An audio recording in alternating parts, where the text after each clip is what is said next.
નમસ્કાર દર્શક મિત્રો, ધ લોકસત્તા શોમાં આપનું સ્વાગત છે। તાજેતરમાં ઇઝરાયેલની સુરક્ષા કેબિનેટે ગાઝા શહેર પર કબજો કરવાની યોજનાને મંજૂરી આપી છે, જે ગાઝામાં ચાલી રહેલા સંઘર્ષમાં એક નિર્ણાયક અને અત્યંત વિવાદાસ્પદ પગલું છે। આ નિર્ણયને યુદ્ધને એક નવા અને વધુ ગંભીર તબક્કામાં લઈ જવાની શરૂઆત તરીકે જોવામાં આવે છે। ગાઝા પટ્ટીના ઉત્તરીય ભાગમાં આવેલું આ શહેર યુદ્ધ પહેલા સૌથી વધુ વસ્તી ધરાવતું ક્ષેત્ર હતું અને લાખો પેલેસ્ટિયન લોકોનું ઘર પણ હતું। આ પગલાંથી માત્ર યુદ્ધની તીવ્રતા જ નહીં, પરંતુ માનવીય સંકટ પણ ખૂબ જ વધી શકે છે। સંયુક્ત રાષ્ટ્રએ ચેતવણી આપી છે કે ઇઝરાયેલના આ પગલાંથી મોટા પાયે બળજબરીથી વિસ્થાપન અને વધુ હત્યાઓ થઈ શકે છે, જ્યારે હમાસે ઉગ્ર પ્રતિકાર કરવાની ચેતવણી આપી છે। આ નિર્ણય પર દુનિયાભરમાંથી પ્રતિક્રિયાઓ આવી રહી છે। ખાસ કરીને મુસ્લિમ દેશોએ તેને માનવીય સંકટને વધુ ગાઢ બનાવતું પગલું ગણાવ્યું છે। સાઉદી અરેબિયા, પાકિસ્તાન, કતાર, કુવૈત અને ઓર્ગેનાઇઝેશન ઓફ ઇસ્લામિક કોઓપરેશન સહિત ઘણા દેશોએ તેને આંતરરાષ્ટ્રીય કાયદાનું ઉલ્લંઘન, બે રાષ્ટ્રોના સમાધાનમાં અવરોધ અને પેલેસ્ટિયન લોકોના અધિકારો પર સીધો હુમલો ગણાવ્યો છે। સાઉદી અરેબિયાએ ઇઝરાયેલના નિર્ણયની સખત નિંદા કરી છે। તેણે કહ્યું છે કે ઇઝરાયેલના આ પગલાંથી ગાઝામાં ભૂખમરો વધશે અને તે પેલેસ્ટિયન નાગરિકોના વંશીય સફાયાની નીતિનો એક ભાગ છે।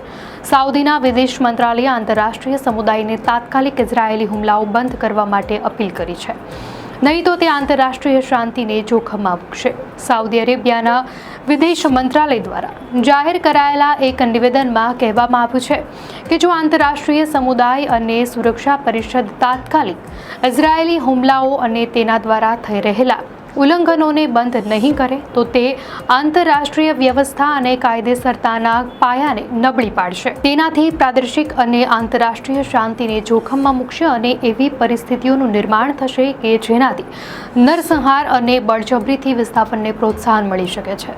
સાઉદી અરેબિયાએ એમ પણ કહ્યું હતું કે વિશ્વે ઇઝરાયેલી ગુનાઓને રોકવા અને પેલેસ્ટિયન લોકો સામે આવી રહેલા માનવતાવાદી સંકટનો અંત લાવવા માટે નક્કર, મજબૂત અને દ્રઢ પગલાં લેવા જોઈએ।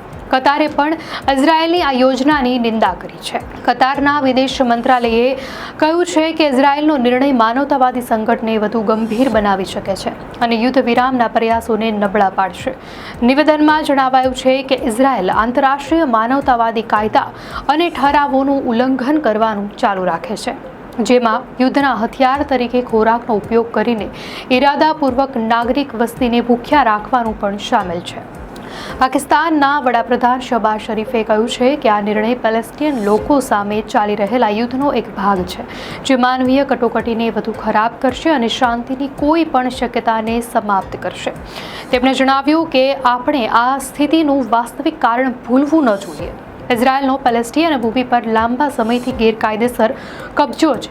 જ્યાં સુધી આ કબજો ચાલુ રહેશે ત્યાં સુધી શાંતિ એક સ્વપ્ન જ રહેશે। શરીફ વધુમાં કહે છે, અમે આંતરરાષ્ટ્રીય સમુદાયને અપીલ કરીએ છીએ કે તેઓ ઇઝરાયેલના બિનજરૂરી આક્રમણને રોકવા, નિર્દોષ નાગરિકોની સુરક્ષા સુનિશ્ચિત કરવા અને ગાઝાના લોકોને ખૂબ જ જરૂરી માનવતાવાદી સહાયનો પુરવઠો સુનિશ્ચિત કરવા માટે તાત્કાલિક હસ્તક્ષેપ કરે। તો બીજી તરફ કુવૈતે પણ ઇઝરાયેલી યોજનાને આંતરરાષ્ટ્રીય અને માનવતાવાદી કાયદાનું ઉલ્લંઘન કર્યું છે। તેણે કહ્યું હતું કે એ બે રાષ્ટ્રના ઉકેલની સંભાવનાને નબળી પાડે છે।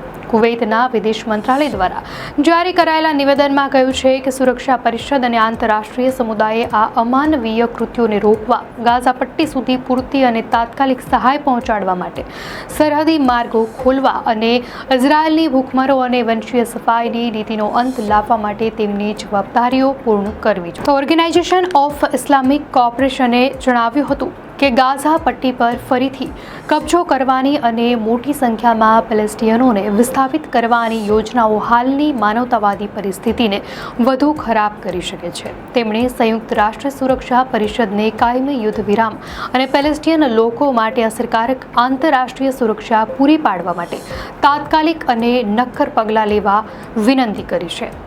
ઓઆઈસીએ કહ્યું, આંતરરાષ્ટ્રીય સમુદાયે ઇઝરાયેલી કબજાને સમાપ્ત કરવા માટે જરૂરી પગલાં લેવા જોઈએ, જેથી પેલેસ્ટિયન લોકો 1967થી કબજે કરેલા પ્રદેશો પર એક સ્વતંત્ર રાજ્ય તરીકે સાર્વભૌમત્વ પાછું મેળવી શકે, જેની રાજધાની જેરુસલેમ હોય।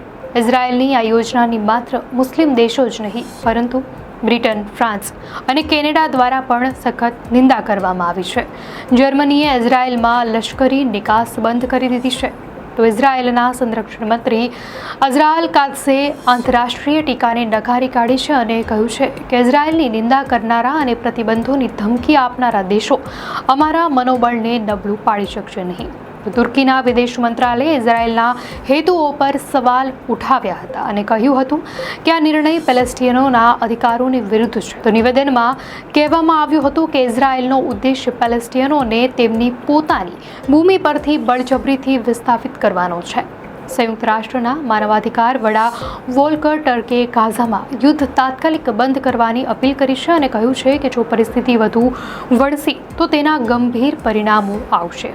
તેમણે વધુમાં કહ્યું, જો આવું થાય તો મોટા પાયે બળજબરીથી વિસ્થાપન, હત્યાઓ અને બિનજરૂરી વિનાશ થઈ શકે છે.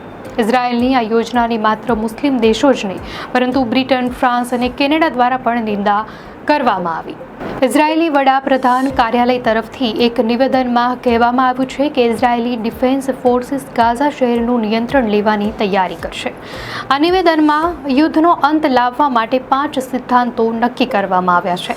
કેબિનેટ બેઠક પહેલા નેતન્યાહુએ કહ્યું હતું કે તેઓ ઈચ્છે છે કે ઇઝરાયેલ સમગ્ર ગાઝા પર નિયંત્રણ રાખે, પરંતુ નવી યોજનામાં ફક્ત ગાઝા સિટીનો જ ઉલ્લેખ છે. દર્શક મિત્રો, આ અંગે આપની શું પ્રતિક્રિયા છે અમને કોમેન્ટમાં ચોક્કસથી જણાવશો.